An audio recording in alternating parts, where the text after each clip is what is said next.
Hey Overcomers, today's message is faith and the subconscious mind. So if you're new here, this is Be an Overcomer, where you will be inspired and empowered to walk by faith and use the gift of imagination to create the life you desire. So today I want to read to you from the Bible, and I'm going to read from Genesis chapter 1. I'm reading from the New Living Translation. In the beginning, God created the heavens and the earth.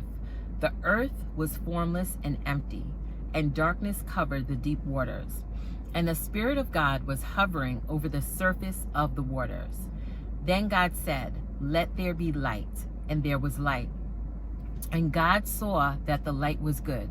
Then he separated the light from the darkness. God called the light day and the darkness night. I'm also going to read from Hebrews chapter 11, verse 1. And most of us know that this is the faith chapter. And once again, like I said, there's several translations, but I'm reading from the New Living Translation. Faith shows the reality of what we hope for. It is the evidence of things we cannot see. Through their faith, the people in days of old earned a good reputation. By faith, we understand that the entire universe was formed at God's command, that what we now see did not come from anything that can be seen. So basically, there's another translation that says faith is the substance of things hoped for, the evidence of things not seen. And we know in the beginning, if you believe God and trust God, I know there's a lot of people that, have strong faith and trust God and also understand the subconscious mind, the science portion of it. We know in the beginning, God thought the world into existence and he spoke it. So he had a thought first, and then he spoke it, and then he saw what he said. Also, if you read further in Genesis, it says that we're made in his image. So because he was able to speak things into existence, we can too. But too often, as I always tell you, we allow what's happening on the outside world, this 3D world, that appears to be set in stone. But I'm here to tell you it's malleable, meaning it can change. It's subject to change based on your words and your thoughts. But too often, we keep regurgitating the narrative that's out there. We keep regurgitating or speaking the fear and the doubt and the worry and everything else that's contrary to what God said you can have in his word. Okay? And so when you start to learn to walk by faith, you understand that no matter what is shown out here, it doesn't matter as long as I can control what's in here. Faith is an inner knowing. It's an inner conviction that no matter what is showing up, I'm going to walk by faith. I'm not being moved and led by what I see. I'm being moved and led by the Spirit of God. I'm being led and moved by the vision. That's why the word says to write the vision and make it plain. So as conscious creators, as people of strong faith, we know that we can change our world. We can change how we experience life, our reality, by changing our words and our thoughts to match the thing that we're believing for, to match that vision, to match that dream life. And your only job is to stick to the script. This is why I tell you, you are the writer, you're the director, you're the CEO of your life. You are driving your life, and you're driving it by your words and your thoughts. The things that you continually speak about, you will bring about. The things that you constantly focus on in your mind, on repeat, it gets rooted in your subconscious mind, and eventually it will be expressed in your world. So the key is to discipline your thoughts. Discipline your words to match that thing that you desire. And also, I want to read to you from Neville Goddard's work. This is from Feeling is the Secret, the second portion in this book. And basically, here he's talking about the conscious mind and the subconscious mind. And your conscious mind is your waking mind. This is the mind that I'm using right now, to speak to you, to talk to you. Your subconscious, that part of your mind is the mind that holds like deeply rooted beliefs, assumptions. Also in science, it says it holds every memory, everything that has happened from the day you were born till the day you die. It says it's in your subconscious mind. Like, that's how powerful we are. Like, if we would just discipline our thoughts and our words, we would see things change. We would see the miraculous happen. So here it says, where Neville Goddard wrote, the conscious generates ideas and impresses these ideas on the subconscious. The subconscious receives ideas and gives form and expression to them.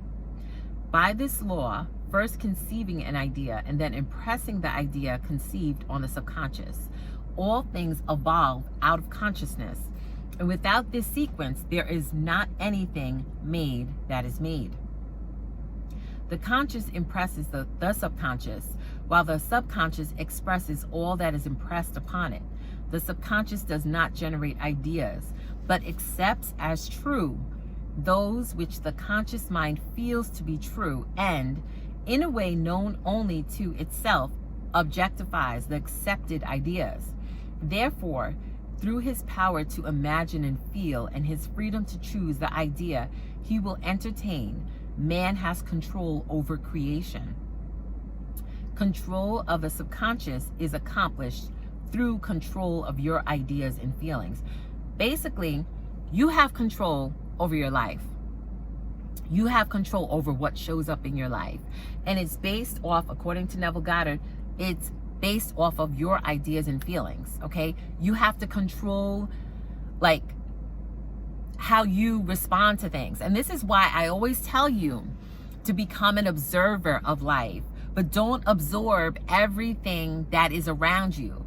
And a lot of times people, because that's just how this world is and how people have been programmed and how they want you to be programmed, is that you end up becoming an absorber of everything. You absorb rather than decide, like, wait a minute, okay, this is not to my benefit. What can I think over this situation? What can I speak over the situation so that I can see things manifest and change? But too often, like I said, we allow the 3D, instead of standing in our dominion and authority as conscious creators, as children of God, as people made in the image of God, we allow this 3D world to control us rather than standing in the truth that you can create your life. The truth that you can call those things that be not as though they are. That you can decree a thing and it shall be established. But too often, we have our words and thoughts matching the thing that we don't want. So this is why, as I said earlier, your job is to stick to the script. Walk by faith, not by sight. And as you continue to walk by faith, as you continue to reprogram your mind to the things that you truly desire in life and truly have your focus on those things that you want, you're going to see them show up. The thing is, and I know this is where it gets a little frustrating, we don't control how it shows up or when it shows up. And I know that can be frustrating, especially if you may have a level of impatience and you want things now. But the more you stay in faith, this is why daily I encourage you to walk by faith. Okay, it's something that you have to build up. Faith is like a muscle, okay? Just like how I always give you the example of people that work out or are into fitness, they do it often. Faith, we have to walk by faith daily. You have to, exercise your mind. You have to have a mental diet, as Neville Goddard talks about. And your mental diet is focusing on those things that you want in your life. Not focusing on the negative, not focusing on the fear, the worry, the anxiety, the doubt, frustrations, all the things that this world will have you focus on. Okay?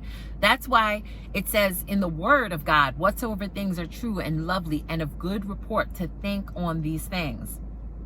Okay?